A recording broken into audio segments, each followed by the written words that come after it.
This debate felt less like Parliament and more like the opening scene of a disaster film. The moment when the alarms start blaring, but the people in charge insist everything is under control. On one side, millions of citizens saying stop. On the other, a government quietly reaching for more power, more data, more access. This wasn't just an argument about technology. It was a fight over who this country really belongs to, the people or the system managing them. And once a system like this is switched on, it rarely switches off. We're going to break this down. We have the ramping up of facial recognition. We've got 30 arrests a day for social media posts. We're getting rid of trial by jury in most cases. And we've also got children being radicalised in our schools by left-wing teachers. And now this government are trying to force digital ID onto us all. And the excuse that they're using, Sir Edward, is that it will stop illegal migrants from working. Now, if the Prime Minister was really serious about stopping illegal migrants from working, then he would detain and deport every single illegal migrant that crosses the English Channel. But, of course, he won't. This is a gimmick. It's a pathetic attempt by a weak Prime Minister who has lost total control. Over 5,000 of my constituents signed this petition, and they do not want this government poking their noses into their private lives. My constituents are not illegal migrants. They did not break into this country. They are decent, hard-working people whose fathers and grandfathers and great-grandfathers fought in 2 world wars to secure our freedoms. And every single working person in Ashfield is now going to be penalised because of the failures of this government. You don't need a digital ID to work in this country. You need a national insurance number backed up with a driving licence, a passport or some photo ID. And my message to the government, Sir Edward, is quite clear. You allow undocumented men into our country with no ID at all. You pick them up and place them in luxury hotels with no ID at all. You then give them a free asylum claim and free legal aid with no ID at all. Yet you are ordering my constituents in Ashfield to get digital ID, and then you have the cheek to call us fascists. That's what they do. So just leave my constituents alone and concentrate on clearing up the mess that you lot created. Chairmanship, I can't tell you how uncomfortable I feel sitting this side of the chamber. But it is testament to the fact that this is an extremely passionate subject which does arguably need to be heard in the chamber. Digital ID is the biggest step towards the surveillance state this country has ever faced in my lifetime. If any government wants access to every detail of your life, they are the ones who should be feared. We live in a country where the state can't even run a basic IT system without losing data or leaking personal details. It won't last a week before a mountain of sensitive personal data is left at a bus stop in Kent again. I do not trust any government. I certainly do not trust this government. And let us remember, once government gets a new power, it never gives it back. It expands and evolves. Digital ID will not stop at proving who you are. It will creep into travel, banking, housing, benefits, even voting. Today it's voluntary. Tomorrow it will be required for security reasons. The day after that, you won't be able to access basic services without it. All for your own good, remember. Britain is supposed to be a country where the government serves the people, not the other way around. A country built on privacy, liberty and trust. British people just want the government to leave them alone and get out of their lives, to build a business, raise a family and live in peace. Digital ID treats every citizen as a suspect. It assumes that the state has the right to look over your shoulder. You defend it by severely limiting the power of the state, not radically expanding it. Abolishing jury trials, cancelling elections, implementing facial recognition, and now this. This incoming dystopian future must be resisted. I will be holding my own protest against this creeping move towards George Orwell's Animal Farm. I will simply not comply. I will not be downloading a digital ID. I urge other MPs to commit to do the same. The solution is obvious. I'll just have to reinvest in a Nokia. I preferred the simplicity of it anyway. The sound people of Great Yarmouth do not want digital ID. Thank you. The scale of the response to this petition of almost £3 million, or of almost 3 million people, should cause us all to pause, because it's quite clear that this rash proposal has touched a deep-seated opposition amongst our constituents as to anyone deeming to interfere with their personal data and their personal details. And 5,000 almost of my constituents in North Antrim are amongst that number, and I well understand and support their opposition. Now, yes, it might be convenient. It might be expedient for some to have all the data at one location that they can share. But the key issue here is that the government is choosing, without a mandate, to make that mandatory. It'd be a different matter if the government was coming to this House and saying, we're going to provide a facility whereby, if you wish, you can have the convenience of that. Yep. If you want to take the risk of being hacked, we will provide the data. But when they say to the citizen, you must, we will impose, then they've crossed a line that no self-respecting government should cross, and that no self-respecting people should tolerate. And that, for me, is the critical component here, that this is a government that thinks that it knows better, that it will impose, and we will be left with no choice as citizens. That is so illiberal, so fundamentally an assault upon our personal freedoms, that I think no one in this House should be entertaining it, least of all the government. Yes, good morning. The honourable gentleman is making an excellent contribution, as always. Does he agree with me, though, that if this was such an important issue, why was it not in the manifesto at last general election for the governing party? Obviously, it's a question I can't answer. It's one I doubt if the Minister will answer, but it's a question well posed. Why, oh why, if you're going to impinge upon the personal liberties of your citizens, would you not, in asking for their votes, tell them that that's your agenda? Yes? I thank the honourable member for giving way. Of course, as chair of the Business Committee, I must be fair-minded and impartial at all times. But the member might be acquainted with the fact that I represent the most remote mainland constituency in the whole of the UK.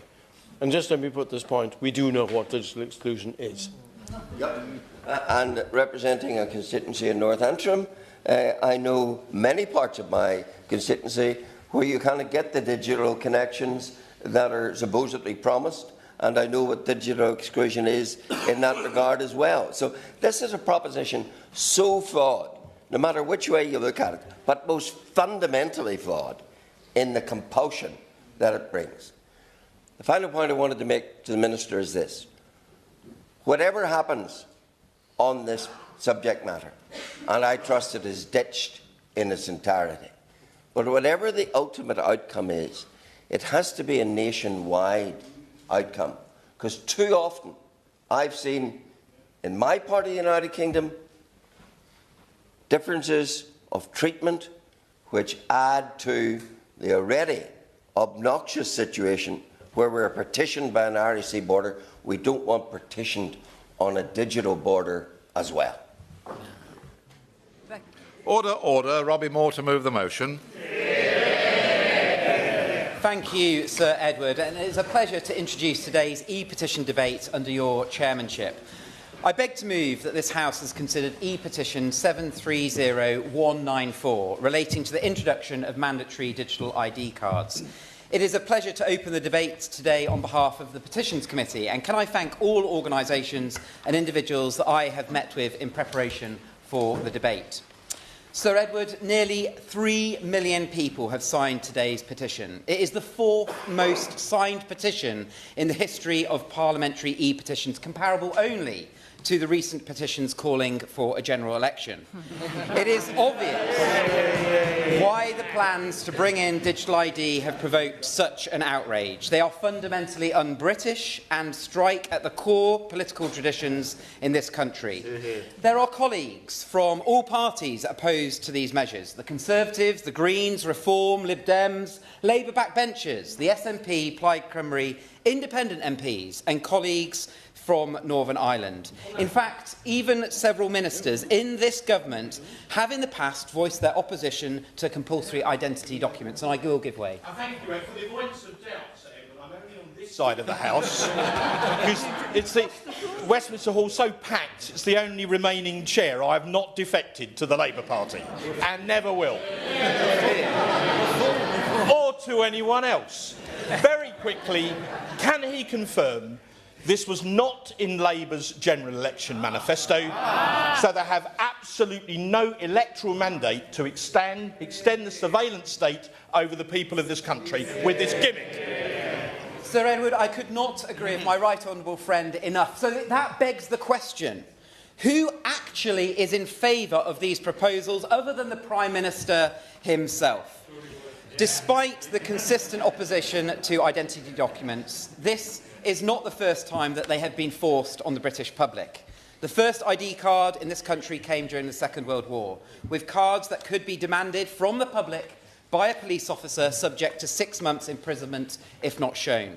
Despite promises at the time, in 1939, the ID cards would be a temporary wartime measure. They were still used throughout post-war Attlee government and only ended, Sir Edward, by the Conservatives in 1952. 50 years later, no longer fighting German spies but the war on terror, the Blair government tried and succeeded in bringing in ID cards back. Only once again, it took the Conservative government, this time in coalition with the Lib Dems, to stop them. Sadly, the Conservatives are unfortunately not wholly innocent when it comes to ID either. In 2021, the government introduced the first digital ID in the form of COVID passports, something that I proudly voted against. Thankfully, these documents only lasted a short while before restrictions were lifted. Which finally brings us on to the modern day and the latest excuse for ID cards: tackling illegal immigration and delivering on government services. And I will give way to the... Order. Can I just say that you may have noticed there's a huge number of people trying to speak, and I'm going to have to impose a 3-minute limit, and we'll try and get everybody in. But of course, the more interventions there are, some people will simply not get in. So perhaps you can all bear that in mind, please. Thank you. Okay. Carry on. Thank you, Sir Edward. I will keep my intervention very, very short because there were 4,400 of my constituents signed this petition, which is really quite unheard of for that number. And I think they are very, very clear. They do not want the imposition, because that's what this will be, of digital ID. And as we've heard from the history lesson, you know, time and time again, it's the Conservatives that have come and said, no, we do not want this. The British people do not want it. Isn't it time that this government actually sat up and listened to the public for a change? And Sir Edward, that is exactly why this Conservative party is saying no to digital ID once again. And the latest guesstimate of how much this is going to cost us all, a whopping £1.8 billion. I will give way. As the member so powerfully articulated, I know my constituents will agree with him that there is much, much better things that we could be doing with £1.8 billion than wasting on a project like this. And I entirely agree, Sir Edward. But here we are with the latest government's excuse to introduce mandatory digital ID. You can just see communication advisors in number 10, looking at today's polling, dusting off the old ID card plan and slapping "Stop the Boats" on the cover. Indeed, there is no doubt in my mind that had the number one issue of today been tackling potholes, the very same press release would have come out of number 10, claiming digital ID was now the essential reason for tackling the national problem of potholes. So I say this in jest, but just to point out that it seems that any excuse will do, however unjustified and unevidenced, just to push policy through. And I will give way to the chair of the Select Committee. Thank you very much. Honourable greatly for giving away. And I want to say that there are many who do seek the ability to identify themselves, who do not have that as it stands. And I think we all have constituents who are experiencing that. My committee has seen evidence, though, that the figure that has been quoted by the Honourable Gentleman is not recognised by the Secretary of State So it's not recognised by the Secretary of State. It's been put forward by the OBR, and she will be writing to us to set out what costs she sees and when they will be realised. It's also very important to recognise that the level of digital hygiene across government is not such as could support, in my view, a digital ID scheme which is mandatory. And Sir Edward, there lies all of the explanations and the reasoning as to why there is so many in this House that are opposed to the plans that are being brought forward by the Prime Minister. But here's the question they hope that nobody will ask. If the real target is people who are here illegally, then why on earth do 67 million British citizens who already have national insurance numbers, passports, driving licences and birth certificates need to be dragged into a brand new compulsory database as well? What exactly is it about stopping the crisis of inflatable dinghies in the Channel that requires your son, your daughter, your dad, your 90-year-old grandma to hand over her data and facial geometry to the Home Office server? And I will give way. I'm grateful to my honourable friend for giving way. My constituents in Epping Forest are deeply concerned about the prospect of digital ID cards. Many have written and spoken to me, and over 5,600 have signed the petition. Rather than improving the delivery of public services, this scheme actually risks wasting billions on a complex, intrusive and potentially very insecure system that will not help anyone. Does my honourable friend agree with me that the Labour government must listen now, take on board the public concerns and scrap this flawed policy? And my honourable friend makes an absolute point, because the reason is this is not about stopping the boats at all. This is about more government state control. I will give way, and then I'm going to make some progress. Order. The mover must make progress, all right? I will be very brief. Will the honourable member agree with me, coming from one of the constituencies in rural Wiltshire, where a huge number of residents have been part of this petition, that digital exclusion is a reality in areas like mine? I absolutely agree, sir. Is a reality for all. So I ask everyone in this place and those that are watching at home, no matter your political persuasion, imagine your worst ever government. No, one that keeps you awake at night, one that you would march in the streets for. To many, I am sure it will be this government, but to some it may have been previous. This single piece of digital infrastructure hands them, whoever they may be, the key to your life. And once that digital infrastructure is set up, we cannot go back. Once digital ID comes into force, no political party can promise its intentions will stay good forever. Put simply, an ID card gives the state permanent control, and I say no. Now, the slippery slope argument is one so common in debates around civil liberties, it's almost a cliché. But once we have the digital identity infrastructure in place, it will become so much harder for a well-meaning minister to resist the idea that they can fix areas of public policy by tracking and controlling an ever finer level of how a population behaves. And I will give way. I'm grateful to my old friend for giving way. We have a government that couldn't even keep their own budgets under wraps. What hope have they got with our personal data? And Sir Edward, that is exactly what a constituent of mine emailed me about, and they were a constituent that voted Labour in 2024 and have said to me, if they can't even control the leakage from the government, how on earth can they control our data? And I will give way, and that will be the final intervention for the time being. Extremely grateful to the Honourable Gentleman for giving way. I, like many, have been absolutely inundated by Hartlepool constituents who are hugely concerned about this. Does he agree with me that part of the problem here is that we got an announcement without the detail? I've written to the Minister with a number of questions put to me by constituents. Do you think government ministers owe our constituents answers on the details of what they're actually proposing? I couldn't agree with the honourable member enough, and I suspect the Minister will be coming out reiterating lines that he was given from the Prime Minister before this debate. And just look at the social credit system in China. Facial recognition linked to ID penalises people. Blacklisted citizens cannot buy train or plane tickets, book hotels or apply for certain jobs. This government has already indicated that migration, work and renting will be tied to ID. But how long will it be before future governments push further and accessing state services is brought under the control and monitoring of digital ID? We are already seeing signs of this framework within the School and Children's Wellbeing Bill, the Online Safety Act and the One Login system. Combined with a formal digital ID, these frameworks would create a world of control for Whitehall and a soulless dystopia for the rest of us.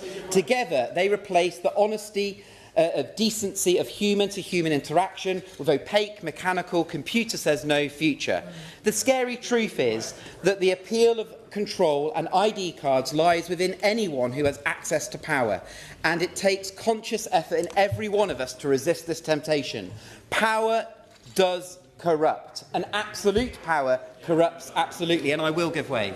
I'm very grateful to the Honourable Gentleman for giving way. Wouldn't he agree that if bad employers are not prevented from taking people on with national insurance numbers, or if they don't have their passports, they're not going to stop at taking someone on without digital ID? I agree with the Honourable Member in the points that he is making. The attitude of control strikes at the very heart of our political traditions. We are a representative democracy, not a command and control state. Government exists by the will of the people, not the other way round. Put simply, we are not a papers-please society. One of the most terrifying elements of the government's proposals are that these IDs are to be digital. The national database that our identities are to be held on is a true honeypot for hackers all over the world. And to those that say it would be secure, I say to you, name me a company, a government body that hasn't had a hacking crisis in recent years. The NHS, the Co-op, Jaguar Land Rover, I could go on. Even Estonia's government lost 280,000 digital ID photos in 2021. And I will give way. Thank him for giving way.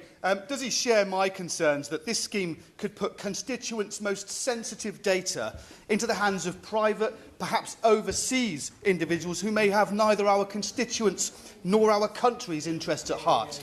Again, and I completely agree with the Honourable Member. Indeed, as the case of One Login, a cybersecurity specialist, who were able to infiltrate and potentially alter the underlying code without being noticed by the team that they were working on the project. In fact, the existing system could be compromised as we speak.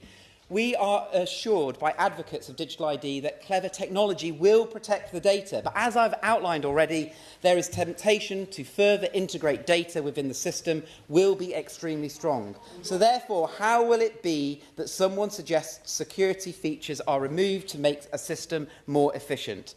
Digital data brings me back to consent. And on this point, I would like to finish, Sir Edward. Digital ID is an ever more intrusive evolution of traditional ID cards, one that promises to be more oppressive. Coupled with the powers of digital databases, increasing widespread facial recognition, digitalised public services, and looming prospect of a central bank digital currencies, digital ID threatens to create an all-encompassing digital surveillance state that even George Orwell's 1984 could not predict. In every aspect of public life, we give over our data with consent.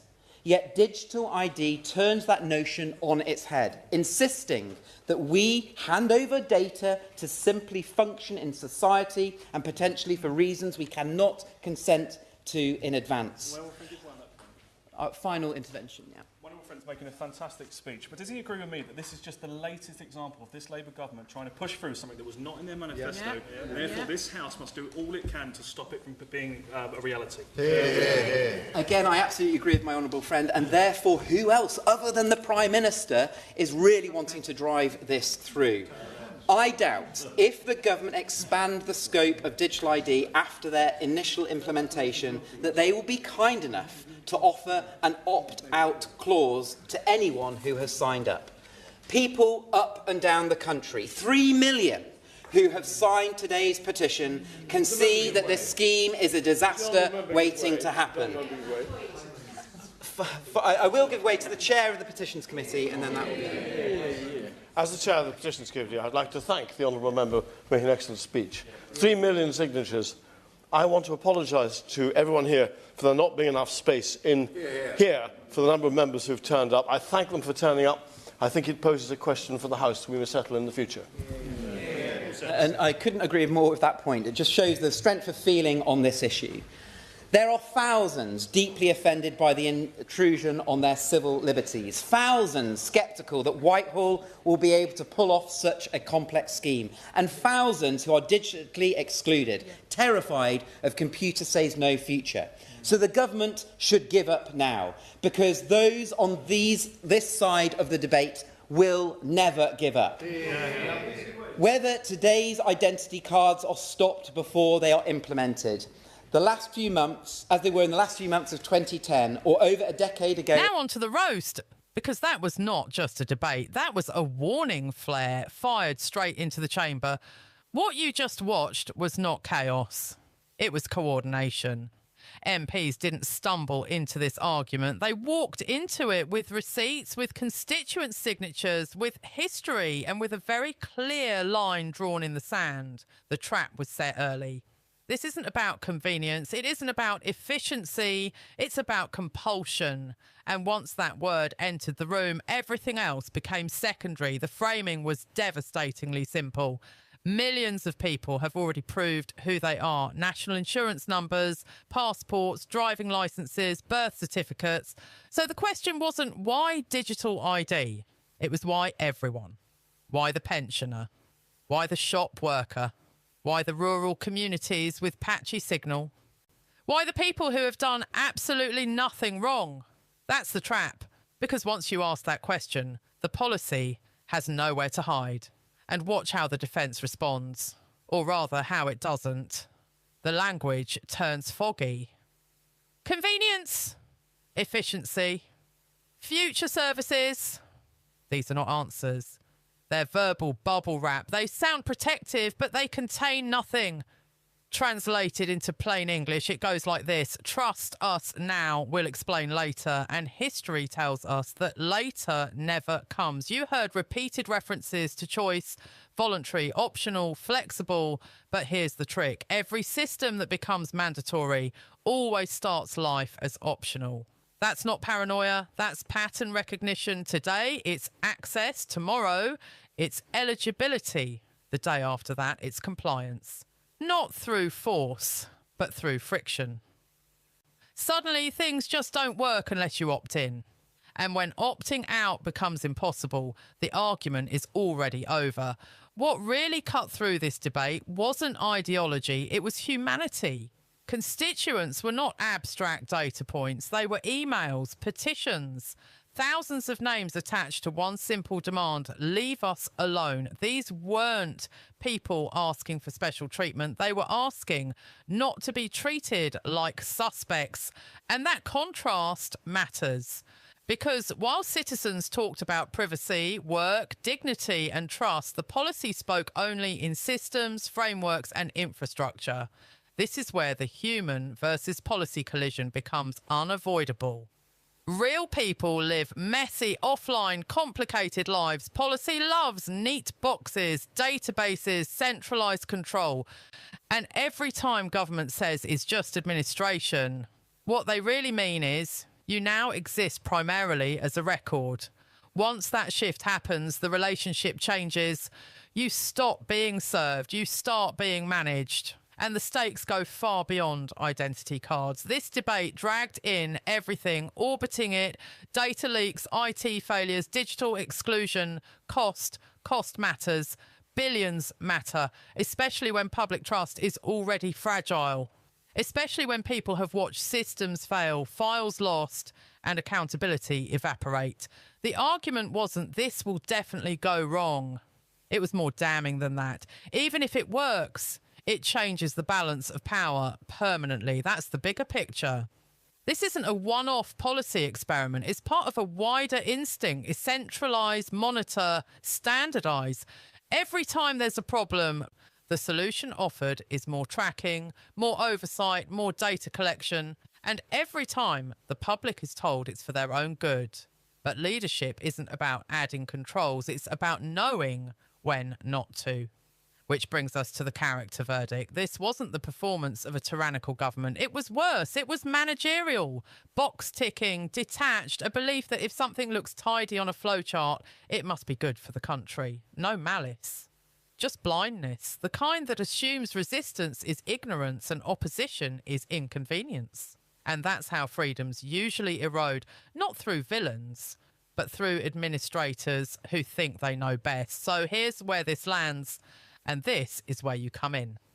If this policy is so essential, why was it never put to voters? If it's about illegal working, why target everyone else first? If data security is already fragile, why build a bigger honeypot? If trust is the foundation of democracy, why keep spending it so cheaply? And once a system like this exists, who decides how it's used next? Because once the infrastructure is built, the argument is finished. The debate isn't about technology, it's about consent. And that is a line you don't cross quietly. You'll move.